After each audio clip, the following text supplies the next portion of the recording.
আসসালামু আলাইকুম আরহামাতুল্লাহি আবারাকাতুহু।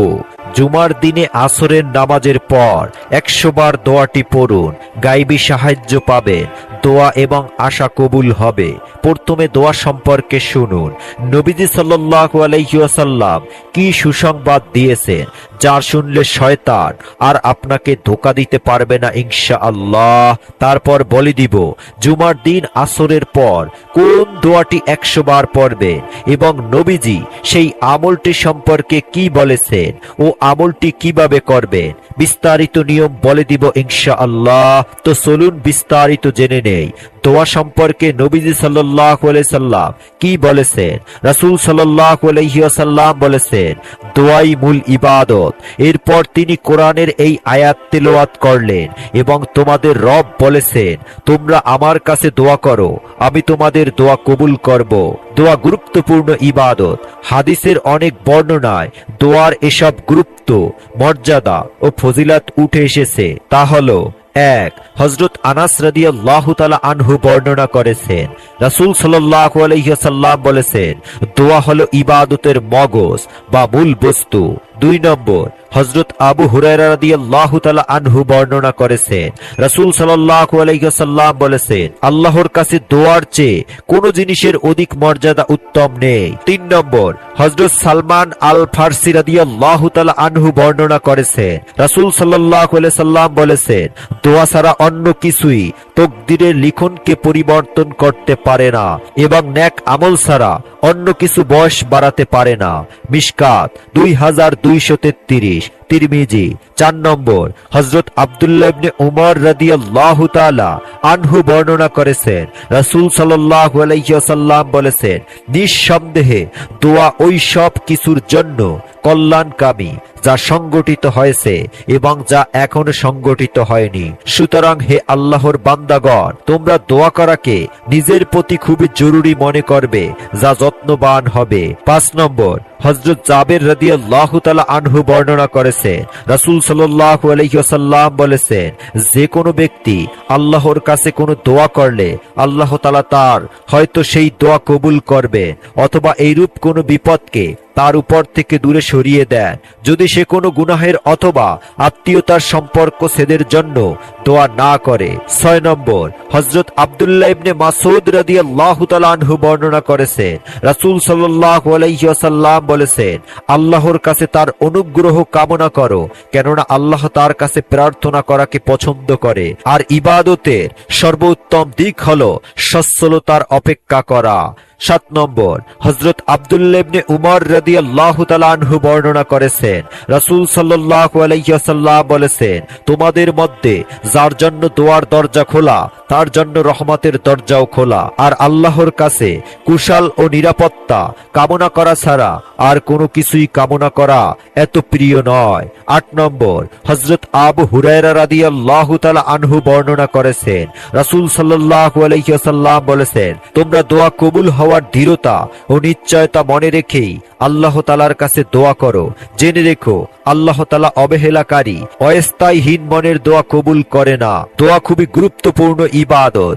এই কারণেই রাসূল সাল্লাল্লাহু আলাইহি ওয়াসাল্লাম দোয়ার গুরুত্ব ও মর্যাদা তুলে ধরার পাশাপাশি আল্লাহর কাছে দোয়া না করলে তিনি রাগান্বিত হন বলেও ঘোষণা দিয়েছেন। আবার কখনো বেশি বেশি দোয়া করতে হবে তাও উল্লেখ করেছেন এভাবে। 9 নম্বর, হযরত আবু হুরায়রা রাদিয়াল্লাহু তাআলা আনহু বর্ণনা করেছেন, রাসূল সাল্লাল্লাহু আলাইহি ওয়াসাল্লাম বলেছেন, আল্লাহর কাছে দোয়া কামনা করে না, আল্লাহ তার উপর রাগান্বিত হন। 10 নম্বর, হযরত আবু হুরায়রা রাদিয়াল্লাহু তাআলা বর্ণনা করেছেন, রাসূল সাল্লাল্লাহু আলাইহি সাল্লাম বলেছেন, যে ব্যক্তি চায় বিপদে আল্লাহ তার দোয়া কবুল করুন, সেজন্য তার সুখ স্বাচ্ছন্দ্যের সময় আল্লাহর কাছে বেশি বেশি দোয়া করে। সম্মানিত দিনী ভাই ও বোন, এখন শুনুন নবীজি হাসবুনাল্লাহু নি'মাল ওয়াকিল, নি'মাল মাওলা ওয়া নি'মান নাসির, দুইজন নবী এই দোয়াটি পড়েছেন। এক, হযরত ইব্রাহিম আলাইহিস সালাম। 2, আমাদের নবীজি হযরত মুহাম্মদ সাল্লাল্লাহু আলাইহি ওয়াসাল্লাম।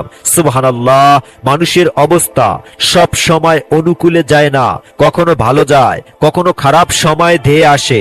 তাই যে কোনো বিপদে মুক্তির জন্য আল্লাহর কাছে দোয়া করা চাই, তাহলে আল্লাহ তাআলা বিপদ থেকে রক্ষা করবেন এবং শান্তিতে রাখবেন।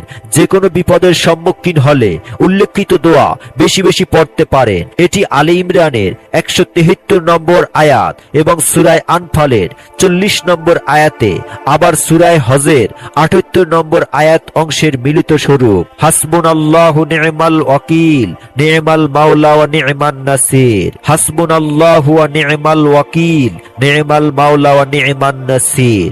অর্থাৎ আল্লাহ তাআলা আমাদের জন্য যথেষ্ট, তিনি হলেন উত্তম কর্মবিধায়ক। আল্লাহ তাআলাই হচ্ছে উত্তম অভিভাবক এবং উত্তম সাহায্যকারী। হাসবুনাল্লাহু নি'মাল ওয়াকিল, নি'মাল মাওলা ওয়া নি'মান নাসির। আশা করা যায় আয়াতগুলো পরে দোয়া করলে অবশ্যই সেই দোয়া কবুল হবে।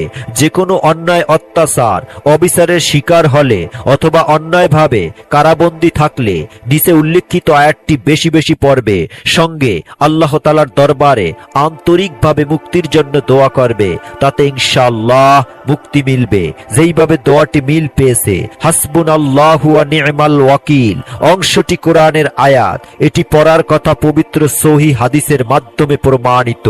ইব্রাহিম আলাইহিস সালামকে আগুনে নিক্ষেপ করা হলো এবং রাসূল সাল্লাল্লাহু আলাইহি ওয়াসাল্লাম মুশরিকদের হামলা হবে এমন খবর শুনে হামরাউল আসাদে উক্ত দোয়াটি পাঠ করেন। এছাড়াও আল্লাহর রাসূল সাল্লাল্লাহু আলাইহি ওয়াসাল্লাম এই বিশেষ দোয়াটি পাঠ করার ব্যাপারে উৎসাহিত করেছেন। আর নি'মাল মাওলা ও নি'মান নাসির অংশটিও কোরআনের আয়াত, আল্লাহর প্রশংসা সূচক। সূরা আনফাল এটি যে কোনো দোয়ার সঙ্গে যুক্ত করে পাঠ করা যায়, এতে কোনো বাধা নেই। যে কোনো দুঃখ, কষ্ট, বিপদ, দুশ্চিন্তা আল্লাহর উপর পূর্ণ তাওয়াক্কুল প্রকাশের জন্য এখানে উল্লেখিত উপরোক্ত ইসলামিক দোয়া পাঠ করা যায়। আর এর ফজিলত ও সওয়াব রয়েছে। বিপদে আল্লাহর সাহায্য লাভের দোয়া আবু সাইয়্যিদ খুদরি রাদিয়াল্লাহু তাআলা হতে বর্ণিত। কিয়ামতের বর্ণনা শুনে সাহাবীরা ভীত হলে রাসূল সাল্লাল্লাহু আলাইহি ওয়াসাল্লাম এই দোয়া পড়তে বলেন, হাসবুনাল্লাহু ওয়া নি'মাল ওয়াকিল, আলাল্লাহি তাওয়াক্কালনা। মহান আল্লাহই আমাদের জন্য যথেষ্ট, তিনি কতই না উত্তম কর্মবিধানকারী। আমরা আল্লাহর উপর ভরসা করলাম। সম্মানিত দিনী ভাই বোন, জুমার দিন কিভাবে আমলটি করবেন শুনুন। প্রথমে 100 বার দুরূদ শরীফ পড়বেন, তারপর 100 বার আস্তাগফিরুল্লাহ পড়বেন, তারপর এই দোয়াটি পড়বেন 100 বার, তারপর সর্বশেষে আবারও একবার দুরুদে ইব্রাহিম পড়ে নিবেন। সর্বশেষে চোখের পানি ছেড়ে নিয়েই 2 হাত তুলে মোনাজাত করবেন। আশা করি বুঝতে পেরেছেন।